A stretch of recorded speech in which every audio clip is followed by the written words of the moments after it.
Bismillah. Assalamualaikum warahmatullahi wabarakatuh. Alhamdulillah adik-adik, hari ini kembali kita melanjutkan pembelajaran kita, yakni pada tema 1 pertumbuhan dan perkembangan makhluk hidup, subtema yang ketiga pertumbuhan hewan, pembelajaran yang keempat. Ya, baik, namun sebagaimana biasanya sebelum kita memulai proses pembelajaran, mari sama-sama kita membaca doa sebelum belajar. Bismillah. Rabbi zidni ilman warzuqni fahman waj'alni minas sholihin. Amin. Ya, jika sudah, mari sama-sama kita ke materinya. Kamu sudah mempelajari pertumbuhan hewan. Kamu juga sudah mempelajari perkembangbiakan hewan. Hewan yang berkembang biak dengan cara yang berbeda-beda. Setiap tahapan perkembangan biakan hewan juga berbeda-beda. Ya, kemarin kita sudah pelajari bahwasanya pertumbuhan hewan itu atau perkembangan biakan hewan itu berbeda-beda. Ada yang berkembang biak dengan cara bertelur, ada juga hewan yang berkembang biak dengan cara melahirkan. Nah, sekarang kita akan kembali mempelajari perkembangbiakan hewan, ya.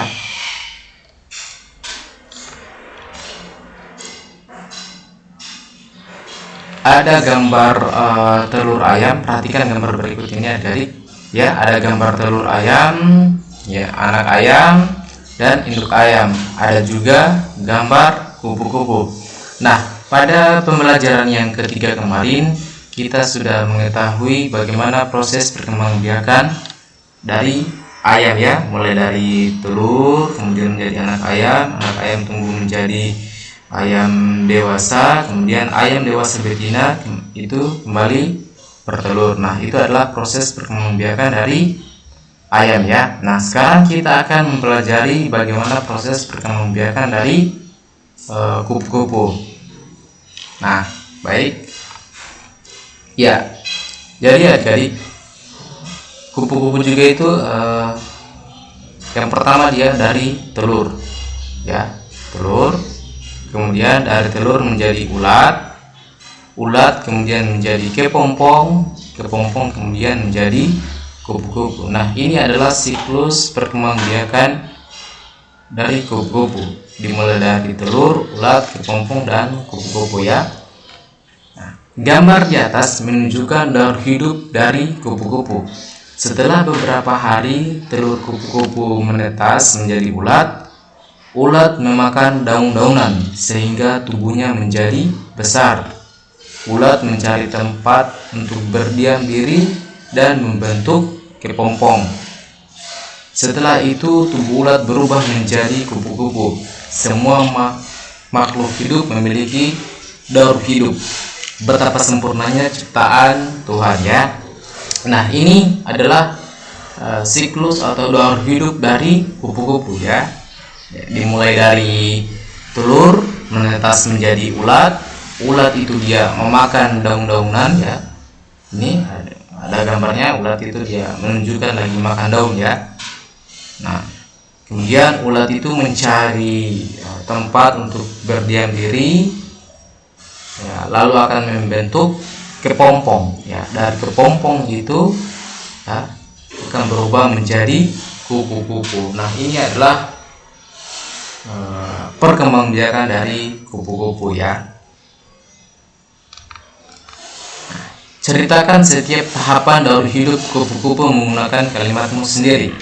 Tadi kan Pak Guru sudah memberikan contoh bagaimana penjelasan tentang daur hidup dari kupu-kupu. Nah, sekarang adik-adik bisa menceritakan bagaimana proses pertumbuhan atau proses daur hidup dari kupu-kupu. Itu dimulai dari apa, kemudian sampai ke tahap apa gitu. Nah, di sini Pak Guru kasih contoh cerita, ya, berdasarkan versinya Pak Guru. Nanti adik-adik juga buat cerita, ya, versi dari adik-adik tersendiri. Yang penting dia itu tidak loncat-loncat tahapnya, ya. Bersusun lah, mulai dari misalnya telur, ulat, kepompong, kemudian kupu-kupu. Jangan bercerita mulai dari telur terus langsung ke kepompong misalnya, tidak ya, seperti itu. Harus dia bertahap. Oke, kita mulai dari telur. Nah, tahap pertama adalah telur ya, seperti yang saya katakan tadi bahwa tahap pertama dari kupu-kupu itu adalah telur. Kemudian telur tersebut dalam beberapa hari akan menetas menjadi ulat. Nah, kemudian tahap kedua ya, ini tahap kedua ulat. Tahap kedua ulat. Ulat akan makan daun-daunan sehingga tumbuh menjadi besar ya. Ini jadi ulat itu dia memakan daun-daunan ya, sehingga dia akan mengalami pertumbuhan ya, menjadi besar.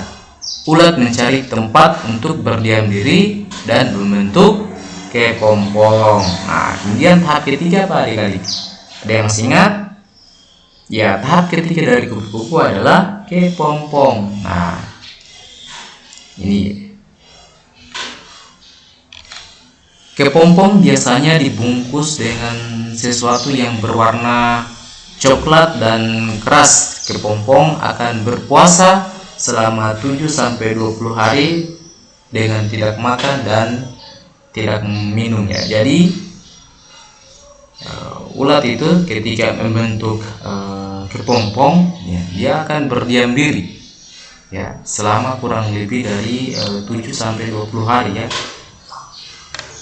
dan tidak makan dan minum ya, dia berpuasa juga. Waktu kepompong ini biasanya berbeda-beda tergantung dari spesiesnya. Nah, itu adalah tahap yang ketiga. Nah, tahap terakhir adalah dari kepompong berubah menjadi kupu-kupu. Nah, seperti ini contohnya ya.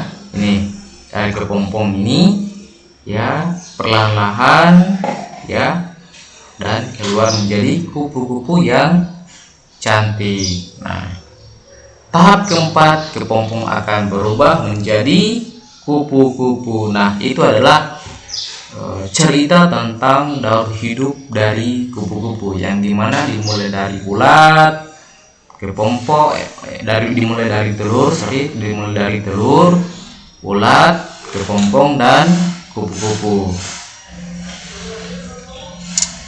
Memberi saran dengan baik terhadap teman juga termasuk sikap menghargai teman.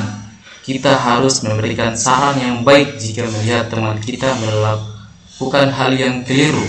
Ini kita lakukan sebagai tanda kita menyayangi teman. Nah, jadi adik-adik, memberi saran itu adalah salah satu sikap ya dalam kita menghargai teman ya. Misalnya ada teman kita dalam hal melakukan sesuatu keliru ya, kita memberikan saran ya. Namun proses pemberian saran itu harus juga diperhatikan ya, jangan langsung tiba-tiba menggunakan bahasa-bahasa kasar ya.